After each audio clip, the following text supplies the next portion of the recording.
Here's my review of Scream 2022 or Scream 5, depending on what you prefer. They decided to just call the movie Scream, but we obviously know it's the fifth one in the franchise, and the release date was January 14th, 2022. The opening scene is mostly good, but I have a little problem with it. Jenna Ortega does amazing as Tara. The phone call scene is amazing when the alarm code is being hacked by Ghostface and they keep unlocking it, and Tara doesn't know if Ghostface is inside or not. When she runs to the door and gets slashed by Ghostface, that was super epic. My only little qualm is that we're used to the opening scene ending, ending with a character offing. And this time she survived, which was a tactic. Sam is Tara's older sister, which turns out to be Billy Loomis's love child, secret love child, that she somehow can see exactly how he was offed in the original. That part I don't like, and I don't feel like it's like super tasteful how they dealt with like her hallucinations. Like it doesn't flow very well, but I think they could have done it right. But it's just not my favorite part of this movie. But I do love Skeet, so it's cool to see him. And then Sam, as a character, she's a little monotone. She's, a little numb off of her medications, which she literally shows in the film. So I try to give her a little bit of credit, but yeah, I think she definitely does better in Scream 6.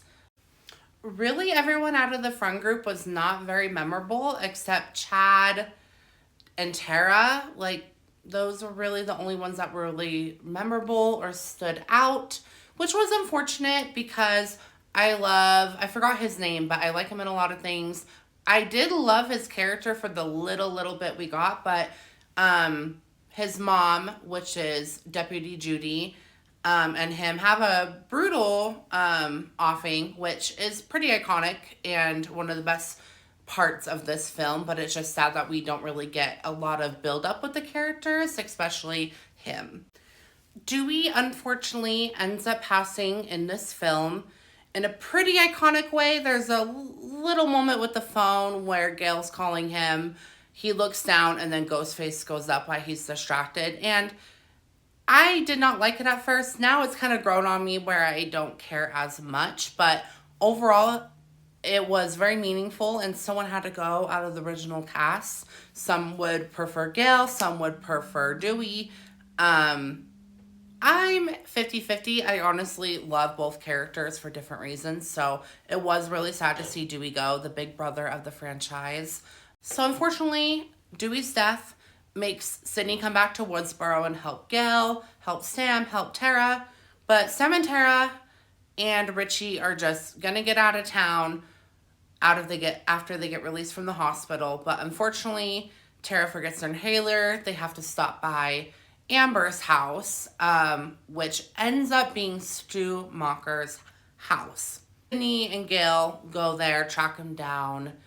Gail gets shot. Sydney goes inside and has a pretty badass moment, I will say, where Ghostface calls her and she just says, "I'm bored," and hangs up, and then she just starts shooting everywhere. Like, I don't care if you're Ghostface or not, you better show yourself because I am shooting. And I'm just like, okay, Miss Sydney, pop off, because after all these times, you better be prepared, Not saying that you can't make mistakes if you're her, but you need to be prepared after 5 films. I almost forgot to mention, Amber and Richie are the Ghostface.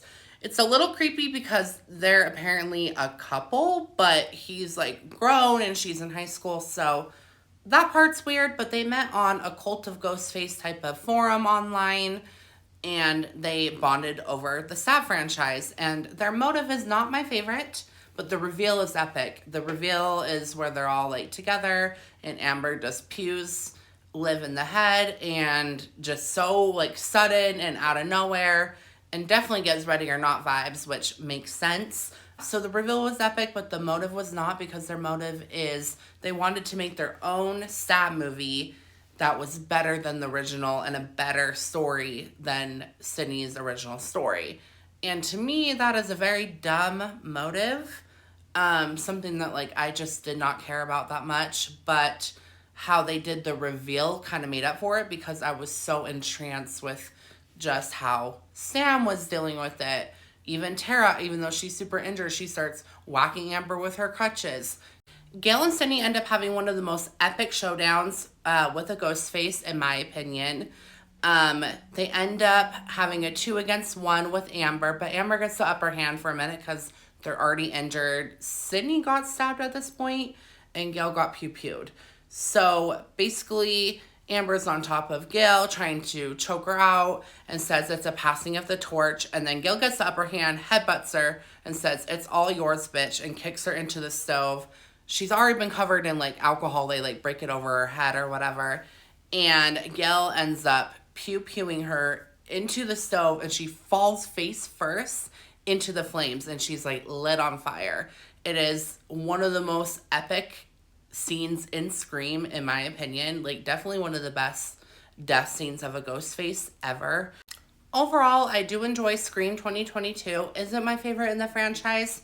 No, but I do enjoy it. I just think they should have developed some of the characters more, filled in some of the plot holes a little bit, and just kind of made it a little bit more polished as the big comeback of the franchise, because before this we had Scream 4 in 2011, and this is 2022.